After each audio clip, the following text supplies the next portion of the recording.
Anca, it's such a pleasure having you out here today. Tell me about what you spoke here at IMEX.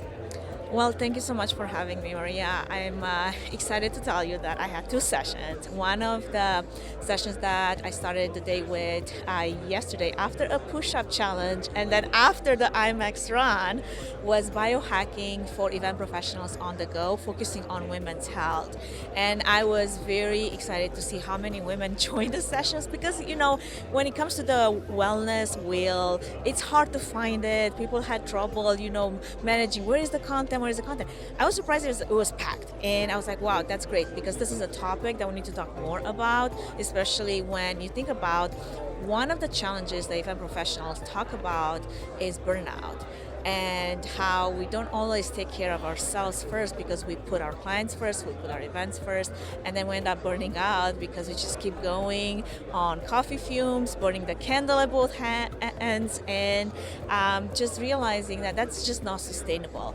So from my background, bodybuilding and applying, really applying, I was like, I'm not just preaching this stuff, like I'm really doing it, and I'm here to just give you some of my thoughts on what we can do better because I have had to implement those things, especially starting with COVID. It has definitely, like probably many of us have experienced, thrown me for a loop, and I needed to figure out how can I optimize my health. And that's when I started diving into biohacking, into figure out ways and strategies in which I can optimize my health, my nutrition in and out of the office. So this is not just for somebody that's like interested in working out, it's for all of us to be able to optimize the one vessel that we have, which is this body, and really be able to perform at our best.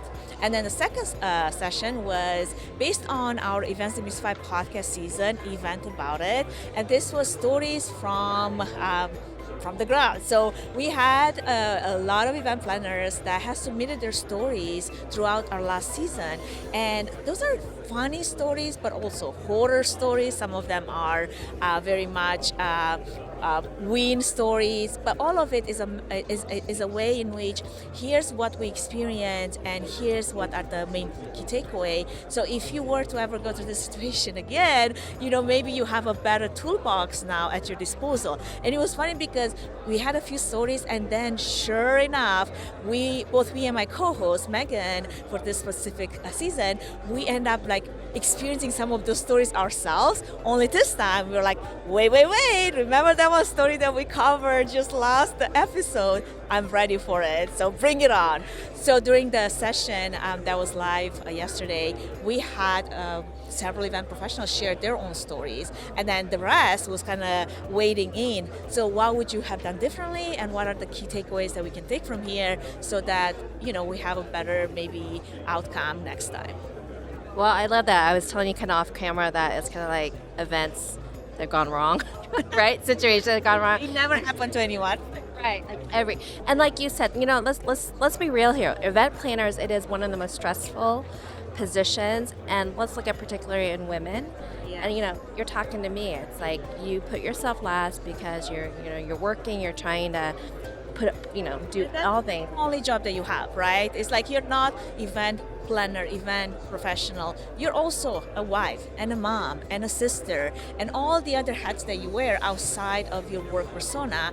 And it can be so easy to forget that you also matter, and you do have to spend time on your mental health, physical health, and nutrition, all the things. So we're just giving a few strategies. Somebody actually asked me, so all of this, because I was talking about how food is fuel. It's not there to earn it. It's not there to reward yourself with, right? And that can trigger a lot of people. However, I was telling someone that asked me, so if food is fuel and I shouldn't enjoy it, how should I go about it? I'm like, well, think about your best event. Just because you put strategy behind it doesn't mean that you didn't enjoy it, right? Like some of the best events they are the best events because you actually put some support thought and strategy. Same thing with a lot of those strategies when it comes to biohacking. Just put a little bit of strategy behind it, and then you have a better outcome because you're more intentional, and also you do change that mindset of like, I'm not lost, I'm thinking of myself first, because then I can serve better and I can keep going versus I'm burning myself out and I'm out.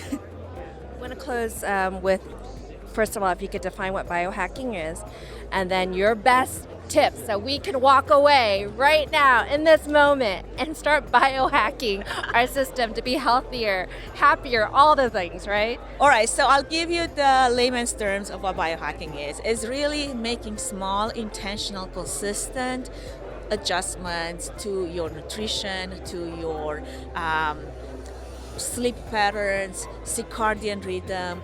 I was talking about cycles, menstrual cycle syncing, and activity level, hydration, little small intentional changes that really will build, in time to give you the best self, your best self, right? I had everyone kind of pick one thing they can put some action behind, because you can talk about a lot of things, as you just asked me. It's like, give me your best advice.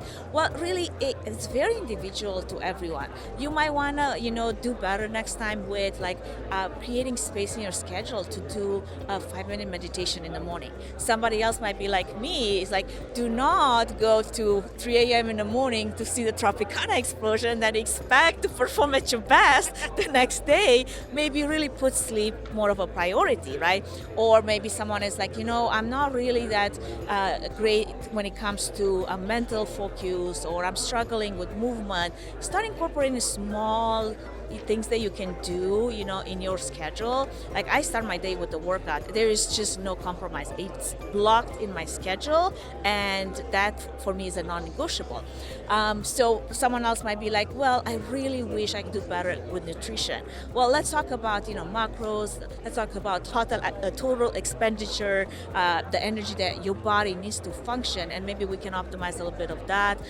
Or someone is like, hey, I really love all of those things, but all I can do is something super small. Well, how about you just hydrate better, or maybe use some supplements to help you throughout the day so you can manage this crazy chaotic schedule that you have. So there's a lot of things that you can do. I would pick one or two that you can focus on. And somebody was telling me, I love all of this, but I only have bandwidth for such limited things that I can do, incorporate, because I don't want to change a lot of things, because that's that comes obviously with a bit of a shock to the system. So we were talking about, okay, so what were you thinking that you want to do that would really help you be better, or do better with everything that I just talked about? And she's like, I want to start fasting. I'm like, you know what? That's a great strategy. Let's work on that. But first, start tracking your energy level throughout the day, and then start tracking your mood and throughout the month as well. So you kind of have a baseline, so that okay, you know what? This is where my baseline is, and then I can start from there. And as we talk about in bodybuilding, is progressive overload. Then you just building from there, so you can go farther. Right on. That I could tell your passion, and you want to help people, and you want to help women in particular. So thank you so much for all of those wonderful tips. And I'm going to do better. I'm going to make the effort. I'm going to work out every day, because Let's go. you know what? I enjoy it. I should just do it, but because I put myself last, I just haven't done it. So I think movement is key. So that's what I'm going to do, and I promise you, I will follow up with. Yeah, I know she will. She's going to keep me accountable. Absolutely. 90 days, baby. You look out. I'm going to look different. I love it. All right. Thank you so much. I appreciate it.